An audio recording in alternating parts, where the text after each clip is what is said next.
फिर ये जो वजारतें भी नहीं एक्सचेंज होगी, ऐसा नहीं है कि जिसके बाद जो वजारत है वो रहेगी। अगर वजीर आला चेंज हो गया तो फिर नून लीग का आया, नून लीग वाले की जो वजारतें हैं वो फिर पीपल्स पार्टी को मिलेगी। जो पीपल्स पार्टी की अभी मौजूदा वजारतें होंगी ये नून लीग को चली जाएगी। कि बलूचिस्तान में हालिया जो सेलेक्टेड भी नहीं रिजेक्टेड हुकूमत है ज़्यादातर लोगों की, ये ऐसे लोग हैं जो पहले 3 में भी नहीं थे, इनको लाया गया। अब यहाँ पे प्रिंस उमर अहमद ज़ई साहब, जिनका आबाई उनका कलार से वो नहीं जीत सकता, और उन्हें क्वेटा में आके क्वेटा में अगर फार्म 45 जो इनकी मुखालफिन वो करते हैं और दिखाते हैं और इन पर इल्ज़ाम है कि यार ये आखिर में पहला नंबर, आपने आखिर से पहले वाले बंदे को ऊपर वो कर दिया, पहला नंबर बना दिया। और फिर इसको जो वोट पड़े हैं मेल में 2-3 और फीमेल में माशाल्लाह से 480 430, तो भाई ये फीमेल आपकी जो है ना फॉलोइंग कहाँ से इतनी आ गई। ये कोई प्रिंस हैरी तो नहीं थे बेचारे, लश्करी तो फिर भी जो है ना एक पीछे वो रखता है, पीछे ज़मीनों पर जो है ना आप लोगों की लगड़ी लोगों ने तलाश पे कब्जा किया हुआ है, वो छुड़वा लो, बड़ी बात है। क्या तनकीद होगी, क्या वो करोगी, हम जानते हैं किसकी क्या कदर है किसकी क्या। और फार्म 45 जो जिसके पास है उसमें से प्रिंस साहब सीट पर भी है, और फार्म 47 48 नंबर 1 बना दिए गए। पीपल्स पार्टी को आ गए हैं जालिया कि अब हमने बनाना है जाले को वजीर। अगर मैं बात करूँ तो मौजूदा खेब में सरफराज या ज़हूर ये पढ़े लिखे लोग, अभी जो नाम आ रहा है, मैंने पहले आपको कहा था ज़हूर फेवरेट था, अभी एक और नाम अभी क्योंकि वो तय नहीं पाया, अली मदद जतक भी आ गया है मैदान में, आप अंदाज़ा लगा लें, अली मदद जतक भी वज़ारत आला की दौड़ में आ गया है। और मौजूद कैंडिडेट बताया जा रहा है जिसको ज़रदारी की बैक है, जो 0 से 0 बनाया गया है। और ये इसके बारे में यही कहा जाता है कि इसकी जो है ना सिक्योरिटी गार्ड फिर यहाँ तक उसने वज़ारत का सफ़र किया है। अगर वज़ीर आला भी बनता है तो आप लोग हैरान ना हैं।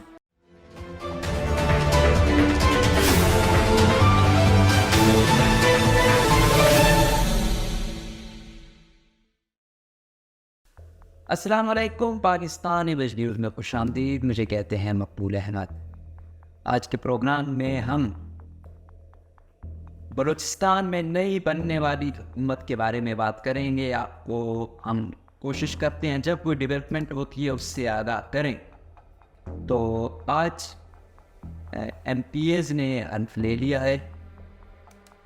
सरदार अख्तर मेंगन के अलावा, जाम कमाल साहब के अलावा, और इसके साथ साथ सादिक संजरानी भी नहीं थे, सरफराज भुट्टी भी नहीं थे। ग़ालिबन 57 लोगों ने हल्फ लिया है। तो बाकी 65 का ऐवान होता है। अख्तर मेंगल साहब क्योंकि सीट छोड़ रहे हैं, जाम कमाल को भी कहा गया है कि आप वफाक आ जाएं, वो कि कुछ जाब साहब का दिल नहीं कर रहा है यहाँ से जाने को, क्यों वो खुद को वज़ीर आला बलूचिस्तान देख रहे हैं। और सोर्सेस के मुताबिक पीपल्स पार्टी और नून लीग में 2.5 साल का मुआहदा हो चुका है वज़ारत आला का, और कोई 6 वज़ारतें या 7 वज़ारतें हैं, मुशीर इक्का दुक्का हैं। तो इसका जो फार्मूला तय पाया है वो ये है कि पहले जो 2.5 साल होंगे वो पीपल्स पार्टी को के होंगे, और वज़ारतें नहीं, एक सीनियर वज़ारत जो होगी वो फिर नून लीग को दी जाएगी, और जो वज़ारतें बाकी डिस्ट्रीब्यूट होगी।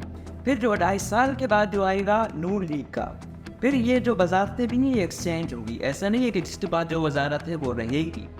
अगर वज़ीर आला चेंज हो गया तो फिर नून लीग का आया, नून लीग वाले की जो वज़ारतें हैं वो फिर पीपल्स पार्टी को मिलेगी। जो पीपल्स पार्टी की अभी मौजूदा वज़ारतें होंगी ये नून लीग को चली जाएगी। तो ये हुकूमत कितना चल पाती है इसका तो पता नहीं है। सबसे पहले एनालिस्ट के तौर पे छोटे मोटे जो है ना सर्वे की बुनियाद पे ये मैं यकीन से कह सकता हूँ कि बलूचिस्तान में हालिया जो सेलेक्टेड भी नहीं रिजेक्टेड हुकूमत है ज़्यादातर लोगों की, ये ऐसे लोग हैं जो पहले 3 में भी नहीं थे, इनको लाया गया। तो स्टेक इनके आवाम में बहुत कम है इन लोगों की।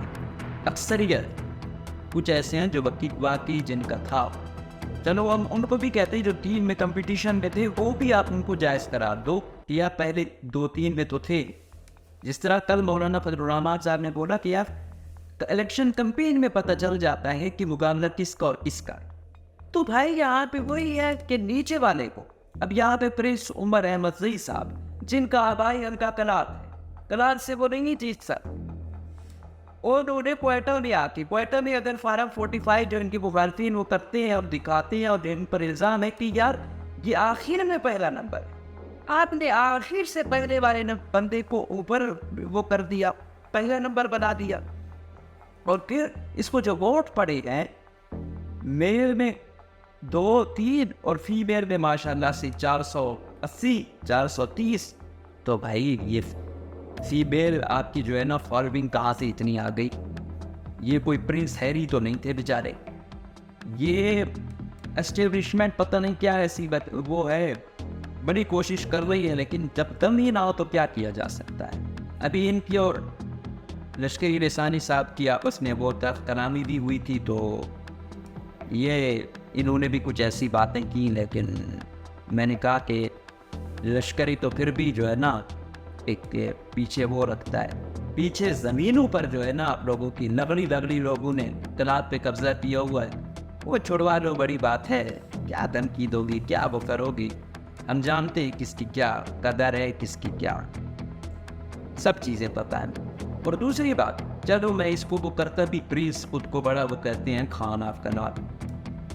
अब कलार डबियन है ना, ये लोग इनकी इतनी ज़मीनें हैं, ये सरकार को पैसों पे नहीं देते हैं, मजबूरन कहाँ पे डबियन का वो बनाना पड़ता है, फुस्तार में। कितने को इंस्टीट्यूशन बने हैं एजुकेशन की यार कलात में। अब आप खान ऑफ कलार था, आप लोगों ने क्या किया है, एस्टेब्लिशमेंट आप लोगों का साथ ना दे, एक यूनियन कौंसिल आप ना जीत जाओ, सेनेटर आप कैसे बने, वो भी आप एस्टेब्लिशमेंट को तो हालिया नाजायज तौर पे एमपीए बनवाना। और फिर इस जगह इसकी लॉटरी कैसे लगी? यहाँ में लॉटरी लगी इनकी नवाबजादा जमाल रेसानी की बदौलत। जब तय पाया कि उसने उसको जितवाना है, तो फिर क्या हुआ कि नीचे एमपीए की सीटें भी जो है ना दे दी जाएगी। और इस हल्के में जिस बेचारे का हक बनता था कि जिसने खर्चा न किया पीपल्स पार्टी के लिए, जिसके पास कुछ बंदे थे, रियाज शादानी, तो आप उस बेचारे को वो करते, सिर्फ उसको पहले ये था कि वो आएगा, नीचे वाली सारी एमपीए की जो सीटें पीपल्स पार्टी को दी जाएंगी। वहां से क्या किया, एक सीट मिली अली मदद जतक साहब को, दूसरी मिली है उबैद कुरैशी साहब को, तीसरी जिसका वाकई कहते कुछ स्टेक था, रियाज शाहबानी, जिसके कुछ ना कुछ तो यार वोट थे, उसको हरवा के इसकी लॉटरी निकल आई भाई प्रिंस उमर साहब। और जिसने खर्चा किया था लोग थे, वो बेचारा हरवा दिया किया। और फार्म 45 जो जिसके पास है उसमें से प्रिंस साहब 80 नंबर पे है, और फार्म 47 48 उसमें नंबर 1 बना दिए गए। लेकिन खैर, अब दूसरी बात पे आते हैं कि पीपल्स पार्टी को आ गए हैं जाले याद कि अब हमने बनाना है जाले पर वजीर आज़म। पीपल्स पार्टी ने पूरे पाकिस्तान और ख़ुसूसन बलूचिस्तान में 2 लोगों के नाम पे वोट लिया है। आप कह सकते हो एक नवाबजादा जमाल रेसानी है, इसको आगे करके बच्चा बना के अपना एस्टेब्लिशमेंट को वो किया गया कि भाई हमने तो इसको आगे किया हुआ है, अख्तर महंगल के सामने रखा हुआ है। दूसरा सरफराज भुट्टी के अच्छे ताल्लुक थे, इसी वजह से तो निगरान वजीर दाखिला बना दिया गया। फिर यहाँ शमूलियत करवाई गई, फिर उसने देखा कि नूह के मुकाबले में पीपल सूट करती, उसमें पहली कैंडिडेट इतने हैं वजारत आला के लिए। इस बेस पे उन्होंने एस्टेब्लिशमेंट से जो ताल्लुक इनके बेहतर नहीं थे, बेहतर बनाए और सीटें कई जितवाई गई। अब कह रहे हैं कि भाई नहीं, अब नवाब सनाउल्लाह का वो आया तो उस पर वो हो गया कि इसकी दुश्मनियाँ हैं, फिर नवाब सनाउल्लाह ने दूसरे पर किया कि इसकी भी दुश्मनी है। इधर से सरफराज और नवाब सनाउल्लाह की वो हो गई, दरमियान में ज़ोर बुलंदी आ दिया, मलिक शाह बोरगेज की उसको बैक थी। अब अगर मैं बात करूँ तो मौजूदा खेत में सरफराज या ज़हूर ये पढ़े लिखे लोग, अभी जो नाम आ रहा है, मैंने पहले आपको बताया ज़रूर फेवरेट था, अभी एक और नाम अभी क्योंकि वो तय नहीं पाया, अली मदद जतक भी आ गया है मैदान में। आप अंदाज़ा लगा रहे हैं, अली मदद जतक भी वज़ारत आला की दौड़ में आ गया है और मौजूद कैंडिडेट बताया जा रहा है जिसको ज़रदारी की बैक है, जो 0 से हीरो बनाया गया है। और ये इसके बारे में यही कहा जाता है कि इसकी जो है ना सिक्योरिटी गार्ड फिर यहाँ तक उसने वज़ारत का सफ़र किया है। अगर वज़ीर आला भी बनता है तो आप लोग हैरान ना हैं। अभी आज इन्होंने जाना है ज़रदारी से मुलाकात करने के लिए डेलीगेशन ने। क्यों? क्योंकि सरफराज बुट्टी नवाब सनाउल्लाह आपस में नहीं बन पा रहे। पहले सरफराज सबसे फेवरेट कैंडिडेट था, एस्टेब्लिशमेंट की बैक थी, लेकिन हालात ने ऐसा वो कर दिया, उसके नवाब सनाउल्लाह की आपस में इधर उधर अनबन हो गई। फिर एक और जिसको सिंध से स्पेशल लाया गया, हक में कितने लोग मर शहादतें हुई हैं, भूटानी की पक्की सीट ले जाने की कोशिशों में हैं, अली हसन ज़हरी साहब। तो वो जो भी मीटिंग होती है ज़रदारी साहब से अली हसन साहब होता है। जब मरियम नवाज आई थी क्वेटा में और इसने चादर दी तो उन्होंने कहा सबसे बड़ा मंडा ये है वो है। फिर जब वो पीपी में गया तो अब वो ज़रदारी साहब का सबसे खास बनता है। अब ज़रदारी साहब भी ये देख रहा है कि यार मेरे मुताबिक तो ज़रूर शायद उस तरह तो न चल पाए, वो कि वो एजुकेटेड है, रियासत के उसकी कुर्बानियाँ है, लेकिन ज़रदारी साहब तो ऐसा सूट नहीं करेगा। ज़रदारी साहब तो फिर कहते हैं कि ज़्यादा अच्छा हो, खाता पिलाता बंदा हो। तो उस हवाले से अली मदद जतक साहब उसको फेवरेट कैंडिडेट वो किए जा रहे हैं। लेकिन मेरी कोशिश ये कम से कम आप उन बंदों को वो करें जिसका हकीकी में कोई मैंडेट है। अगर ये सारे अपोजिशन वाले लोग आ गए और इन्होंने अपने फार्म 45 दिखाए कि यार यहाँ से ये देख रहे हो मेरे पर ये है, मेरे पर भी ये है, तो काइंडली ये चीज़ आपने मरूज़े खातिर रखनी है। और दूसरा, ऐसा ना हो जो कुछ चला पाए। ये जो हुकूमत है अभी तो वज़ारत आला के लिए दौड़ है, आप जो मिनिस्ट्रियों के लिए दौड़ होगी आपकी सोच है। इसके बाद फिर फंड के लिए जो आए रोज़ झगड़े होंगे आपकी सोच है। क्यों? क्योंकि नज़रिया तो है नहीं कदुगा के अलावा, सारी मफादी जंग है। ये बलूचिस्तान को मज़ीद तबाही की जानिब लेकर जाएगी, हर वक्त कश्मकश में होगी। ये हुकूमत मुझे साल तक चलती नज़र नहीं आ रही। जो हालात हैं फुल टाइम अंधेर नगरी होगी, हर चीज़ की खरीद और फरोख्त उरूज पर होगी, क्योंकि हर दूसरे पर इल्ज़ाम है कि इतने पैसे दे के आया, इतने पैसे। अब जो इतने पैसे दे के आया है वो छोड़ेगा, वो सब कुछ करेगा। तो अभी ये अली मदद जतक तक भी आ गई है।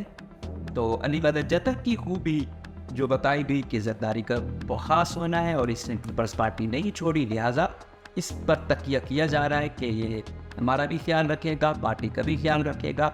और ज़हूर बुलैदी पर जो है ना उस तरीके से लोग वो नहीं है, क्योंकि वो उस तरह नहीं मानेगा लोगों की। वो जब फाइनेंस मिनिस्टर भी था तो जान की हर बात नहीं मानता, अक्सर उसको वो देता था कि ये भाई इसको डिस्कस करो ये वो। तो फिर जब वो वज़ीर आला के लिए वो करेगा तो ज़रदारी की कैसे मानेगा। तो ये सिलसिला यहाँ तक है। बाकी अगर बलूचिस्तान के आज के इजलास की बात करें तो अनफ्तरीलियत 57 लोगों ने, और जो नामजद हो गए हैं गजाला गोला साहिबा जो पीपल्स पार्टी की मखसूस नशिस्त पे आई हुई हैं वो डिप्टी स्पीकर हैं, और चमन से जो आए हुए हैं कैप्टन रिटायर खालिद कचकज़ई साहब वो स्पीकर होंगे, जिनका ताल्लुक नून लीग से है। आज़ाद हैसियत में वो जीते थे, नून लीग में शमूलियत इख्तियार की। इससे पहले भी वो नून लीग में रह चुके हैं, इससे पहले भी वो मिनिस्टर भी रह चुके हैं, तो एक्सपीरियंस उनका है। लेकिन पहले ये कहा जा रहा था कि राहिला नूरानी शायद आ जाएँ, लेकिन वो नहीं आई, शायद उनको कोई वजारत मिल जाए। तो अब देखना है कि क्या होता है। अभी वजारतों के लिए भी जंग काफ़ी चल रही है। दूसरा, जब ये वायदा किया गया नूर लीग वालों ने शहबाज शरीफ से जब हुकूमत बात की तो उन्होंने कहा कि ये तय हो गया है। अडाई साहब तो इस पर कहते हैं कि नवाब चंगेज़ मरी साहब ने ये कहा कि जब मैंने पहले भी नूर लीग इसलिए छोड़ी कि तुम लोग पूछते भी नहीं हो और शायद वो कर देते हो। तो इस वजह से ये चीज़ें अभी तक मतलब वो नून लीग के अंदर भी बहुत फूट है।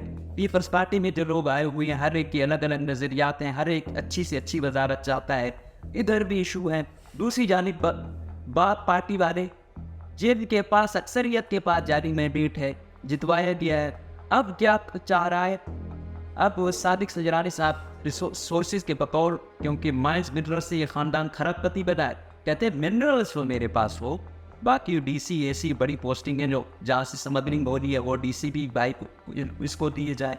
तो हर हवाले से कोशिश कर रहे हैं बार्गेनिंग की।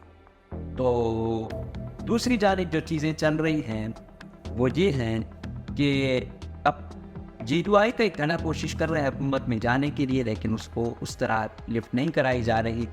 तो अपोजिशन लीडर तो उनमें से आएगा, तो हमारी कोशिश है कोई ऐसा ले आओ जो बोलने में भी बाहर हो, कोई ऐसे लोग ले आओ जो कुछ करें। पिछले वाला अपोजिशन लीडर भी जदीयत से था, लेकिन वो बेचारा कुछ ज़्यादा ही शरीफ था भाई, ना उसकी कोई स्पीकिंग पावर थी, ना कोई सियासी शऊर उस तरह था जो होना चाहिए था।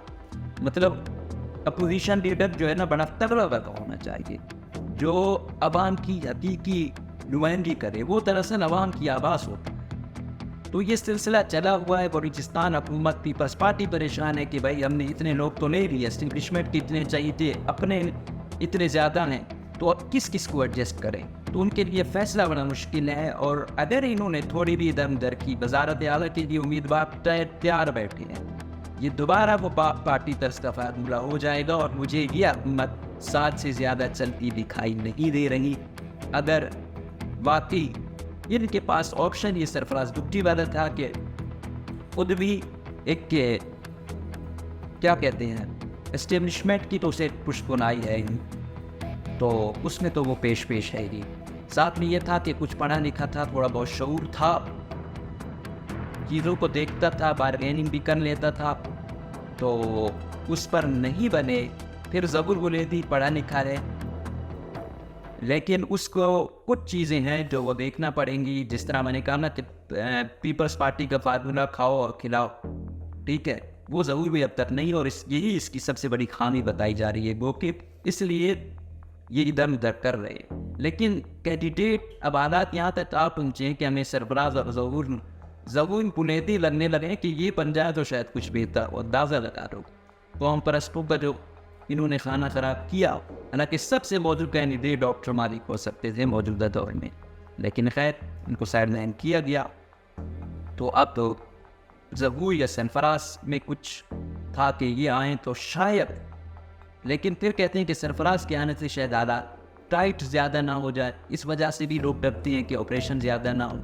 आज पेशी की अनवारुल हक काकड़, जिसका काम ही जो है ना हर वक्त यही करना है, एक कार्ड रखा हुआ है कि यहाँ पे ये किया जाता है, वो भाई इसी पर तो पूरा वो है। हम भी पंजाब से पढ़े हुए हैं, ताने हमने सहे हैं कि भाई किसको कैसे मारा जाता है, किसको कैसे मारा जाता है। आपको पता है हकीकी हुक्मरान यहाँ पे कौन है। तो ये ड्रामेबाजियाँ बंद करो, बहुत कमा लिया टाउटशिप करके। अनवारुल हक काकड़ दोबारा सेनेट के चेयरमैन बनने के लिए, फिर नज़रिया तो इसका है नहीं, वफादी बंदा है, ठीक है, और ज़िंदगी इसकी फराडू में गुजरी हुई है। ये पार्टी को धोखा दिया, उस पार्टी को धोखा दिया, तो ये क्या बताएगा। जो पार्टी से वफादारी नहीं कर रहा, रियासत से वफादारी तो फ़ोन मांगती है।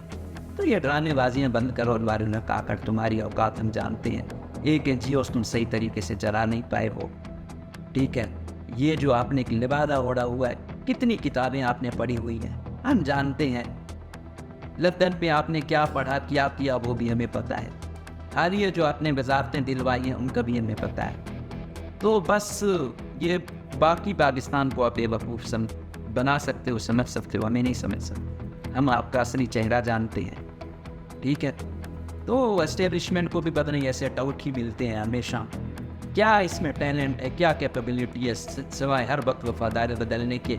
हर वक्त सारी ज़िंदगी इसकी फराट से गुजरी हुई है। तो ये कोई एक जेन्युइन इशू से हल करने के बजाय ये अपनी ड्रामेबाजियाँ करते हैं। तो ये बलूचिस्तान की सूरत हाल है कि अभी तक इनको समझ नहीं आ रही। क्यों? इनको पता है कि अगर हमने कोई कैंडिडेट वो किया, अंदर ही फूट पड़ी हुई है, नूरी के अंदर जो लोग हैं उनमें फूट पड़ी हुई है कि हमारे एक अच्छा वज़ीर आला चाह रहा है, वजारतें चाह रहे हैं। पहले उनका ये था कि हम में से वजारत आला हमें दी जाए, वो नहीं मिली। अब चाह रहे हैं अच्छी वजारतें दी जाए, वो भी मुश्किल है, हर एक को तो नहीं खुश किया जा सकता।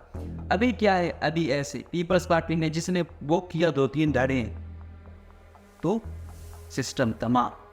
तो ये तरीके हैं बलूचिस्तान हुकूमत बड़ी पूरी, क्योंकि मैंडेट नहीं है लोगों के पास, और ऐसे लोग हैं जो जिन पर इल्ज़ामों के पैसे देकर आएंगे और उनको आप वजारतें नहीं देंगे या इधर उधर करेंगे या कम पैसों वाली वजारत देंगे, तो वो फिर कैसे चला पाएंगे। तो हमारी दुआ है कि सिस्टम कुछ रहेंगे, लेकिन बगैर मैंडेट वाले जब आएंगे तो बहुत मुश्किल है। तो इसलिए कोई ऐसे पढ़े लिखे लोगों को लाओ, थोड़ा शऊर वाले को लाओ, तब एस्टेब्लिशमेंट उसको बैक होगी तो सिस्टम चल पाएगा, वरना ये सिस्टम टोटली कोलैप्स हो जाएगा। बलूचिस्तान की हुकूमत 1 साल तक चलाना भी एक जो है ना बड़ी बहादुरी मानी जाएगी और बड़ा कामयाब वज़ीर आला उसे गर्दाना जाएगा जो अगर 1 साल भी चला पाए। तो देखते हैं क्या होता है। फ़िलहाल तक की सूरत हाल यही है कि अंदर इनके काफ़ी झगड़े हैं, अच्छी वजारतों के लिए, वजारत आला के लिए, और एक नहीं 3 धड़े एक पार्टी में बने हुए हैं। तो क्या रसा चल सकता है? तो हम जो देख रहे हैं वही बोल रहे हैं। अभी सेनेट का इलेक्शन है, उसमें भी वाज़ेह हो जाएगा कि आया कौन जीतता है, आया पार्टी जिसको नॉमिनेट करती है, आया जो आज़ाद तरीके से आते हैं। तो ये भी एक पैमाना होगा जांच करवाने का और जांच करने का। तो हम भी देख रहे हैं, आप तक मालूमात पहुँचा रहे हैं, बाकी वक्त बता रहा है। लेकिन ओवरऑल कंफ्यूज हैं तमाम एस्टेब्लिशमेंट, पीपल्स पार्टी, नून लीग कि किस किस को पुश करें। तो जब सब ही माल बटोरने आए हो तो सबको पुश करना बहुत मुश्किल ही नहीं नामुमकिन हो जाता है। तो देखते हैं ये पार्टियाँ अपने उम्मीदवारों को साथ रख पाएंगी या ये अपना आज़ाद दायरा बनाएंगे, ये वक्त बताएगा। फ़िलहाल तक के लिए पार्टी जैसी सूरत हाल बनती नज़र आ रही है। हमें इजाज़त दीजिए। अल्लाह हाफ़िज़।